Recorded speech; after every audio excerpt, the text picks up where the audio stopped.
Antoine dirige une petite entreprise. Aujourd'hui, il s'éclate dans sa vie professionnelle, mais cela n'a pas toujours été le cas. Antoine s'était soudain retrouvé à la tête de l'entreprise et de ses salariés. Et puis, les responsabilités étaient tombées, toujours plus lourdes à assumer. Antoine avait du mal à rentrer dans le costume du chef. Il sentait son autorité s'effriter et avait le sentiment de passer sa vie à crier. L'entreprise, elle, commençait à manquer de capitaine. Antoine, qui avait tout réussi jusqu'ici, se sentait pour la première fois incapable de gérer la situation. Il était bloqué, complètement bloqué. Mais il devait absolument s'en sortir. Antoine a tout essayé. D'abord, les séances de psy, mais farfouiller dans son passé n'a pas résolu le problème. Antoine a ensuite essayé des coachs de tout poil, des charlatans pour la plupart.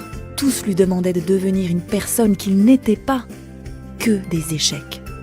Au milieu de ce désarroi, Antoine a fini par frapper à la bonne porte.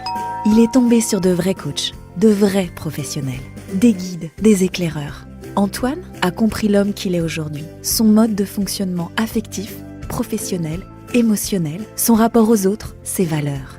Il a découvert ses freins et ses moteurs. Maintenant qu'il se connaît mieux, Antoine comprend mieux ses réactions. Il peut prendre du recul. Et en prenant du recul, Antoine peut prendre le dessus sur la situation. Sachant désormais qui il peut se fixer des objectifs réalisables et aller de l'avant. Antoine est devenu un dirigeant à son image. Pas celle qu'il avait imaginée, ou que les autres avaient imaginée pour lui, mais un dirigeant en accord avec lui-même. Du coup, il est devenu plus performant dans son rôle. C'est donc ça, le coaching. C'est comprendre qui on est aujourd'hui pour mieux avancer vers l'avenir. C'est se découvrir pour se fixer ses propres objectifs. Que l'on soit un individu ou un groupe, un dirigeant, un manager ou un salarié. Et c'est pour toutes ces raisons que le coaching doit être pratiqué par de vrais professionnels.